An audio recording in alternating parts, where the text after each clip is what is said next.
আসসালামু আলাইকুম ওয়া রাহমাতুল্লাহি ওয়া বারাকাতুহু।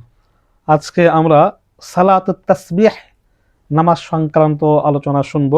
সালাতুত তাসবিহ এর পরিচয়: ৩০০ বার সুনির্দিষ্ট তাসবিহ পাঠের মাধ্যমে যে ৪ রাকাত নফল নামাজ আদায় করা হয়, ইসলামী পরিভাষায় তাকে সালাতুত তাসবিহ বলে।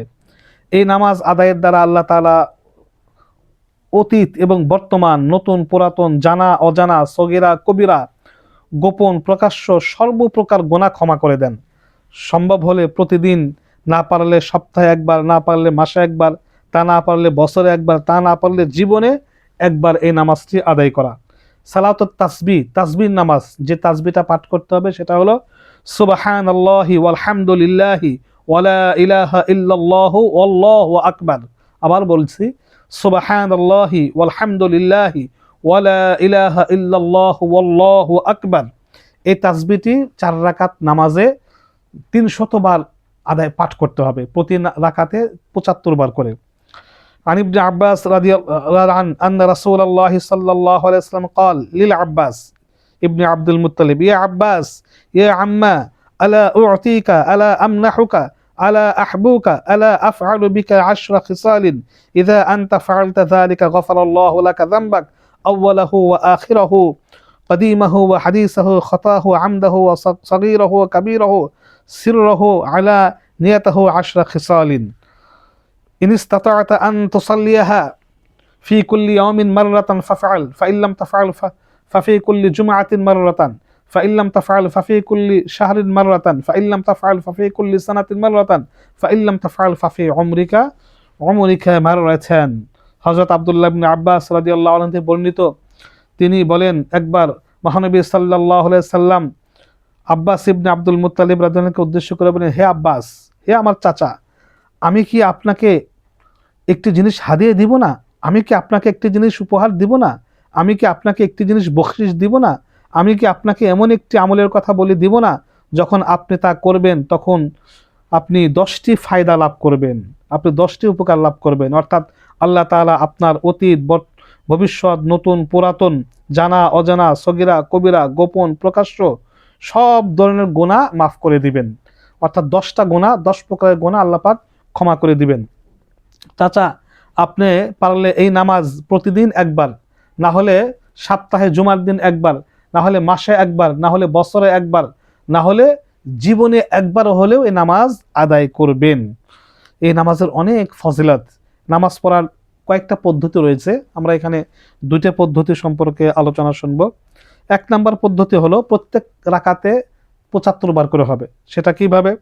যে আপনি প্রথমে সূরা কেরাত পড়ার পরে রুকুতে যাওয়ার পূর্বে 15 বার, রুকুতে যাওয়ার পূর্বে 15 বার এই তাসবিহ পাঠ করবে, সুবহানাল্লাহি ওয়ালহামদুলিল্লাহি ওয়ালা ইলাহা ইল্লাল্লাহু ওয়াল্লাহু আকবার, 15 বার এটা পাঠ করবে। তারপরে রুকুর তাসবিহ পাঠ করার পরে 10 বার, রুকুর থেকে উঠে সামি আল্লাহু লিমান হামিদা বলে 10 বার, তারপরে সেজদায় গিয়ে সেজদার তাসবিহ 3 বার পাঠ করার পরে বা 5 বার পাঠ করার পরে 10 বার, 2 সেজদার মাঝখানে 10 বার, দ্বিতীয় সেজদায় 10 বার, দ্বিতীয় সেজদা 10 বার, এইভাবে 75 বার হয়ে যাবে। এই একটা পদ্ধতি। আর একটা পদ্ধতি হলো দ্বিতীয় সেজদার থেকে উঠার আগে বসে 10 বার পড়তে হবে। আর একটা পদ্ধতি এরকমই, শুধু সানা পাঠ করার পরে 15 বার এবং কেরাত পড়ার পরে 10 বার, এইভাবে পড়লে দ্বিতীয় সেজদার পরে আর পড়তে হবে না। যে কোনোভাবে, যে কয়টা পদ্ধতি রয়েছে, যে কোনো পদ্ধতিতে এই নামাজ পড়া যাবে। নিয়ত: আমি সালাতুত তাসবিহ 4 রাকাত নামাজ পড়তেছি, আল্লাহু আকবার, 4 রাকাতে সূরা কেরাত মিলিয়ে পড়তে হবে। এই নামাজের নির্দিষ্ট কোনো অক্ত নাই, বরং মাকরু অক্ত ব্যতীত দিনে রাতে যে কোনো সময় এই নামাজ পড়া যায় বা আদায় করা যায়। তবে সবচেয়ে উত্তম সময় হচ্ছে সূর্য পশ্চিম আকাশে ঢলার পর, তারপর দিনে, তারপর রাতে। অর্থাৎ তাছাড়া জুমার নামাজের আগে, অক্ত হওয়ার পরে জুমার নামাজের আগে পড়া সবচেয়ে উত্তম। এই সময় উত্তম সময় পড়া যেতে পারে। এটা শবে বরাত, শবে কদরের রাতে পড়া যেতে পারে, বা যে কোনো সময় দিনে রাতে এই নামাজ আদায় করা যাবে। এই নামাজের অনেক ফজিলত। তবে ওই যে প্রথম পদ্ধতি, অর্থাৎ 2 সেজদা করার পরে বসে যদি কোনো ব্যক্তি 10 বার পাঠ করে এই দোয়াটি, বসে ওঠার পরে আল্লাহু আকবার বলে উঠলো, আল্লাহু আকবার বলে বসলো, বসার পরে এই তাসবিহটি 10 বার পাঠ করবে। ওঠার সময় আর আল্লাহু আকবার বলতে হবে না, এমনি উঠে যাবে। ওঠার সময় আল্লাহু আকবার বলতে হবে না, এমনিতে উঠে যাবে। এইভাবে নামাজ পড়তে হবে। এই নামাজ পড়ার সময় যে কোনো স্থানে তাসবিহ পড়তে সম্পূর্ণ ভুলে গেলে বা নির্দিষ্ট সংখ্যার চেয়ে কম পড়ে ফেললে পরবর্তী রুকনে রুকুরটা ভুলে গেলে সেজদায় গিয়ে পড়বে, সেজদারটা ভুলে গেলে 2 সেজদার মাঝে পড়বে, 2 সেজদার মাঝখানেরটা ভুলে গেলে দ্বিতীয় সেজদায় গিয়ে পড়বে। অর্থাৎ এক জায়গায় ভুলে গেলে আরেক জায়গায় এই তাসবিহ পড়া যাবে এবং এইভাবে পড়ার কারণে কোনো সাহু সেজদা দিতে হবে না। আবার যদি তাসবিহ কম হয় বা বেশি হয় তাতেও কোনো এ নামাজের কোনো ক্ষতি হবে না, কোনো সাহু সেজদা লাগবে না। এই তাসবিহ পড়ার সময় নামাজের মধ্যে আঙ্গুল চেপে চেপে হিসাব করা যাবে না, তবে আঙ্গুল টিপে টিপে হিসাব করা যাবে না, তবে আঙ্গুল এমনি চাপ দিয়ে আমি 10 বার পড়লাম, এখানে 15 বার পড়লাম, হিসাব এমনি ইশারা ইঙ্গিতে হিসাব রাখা যাবে।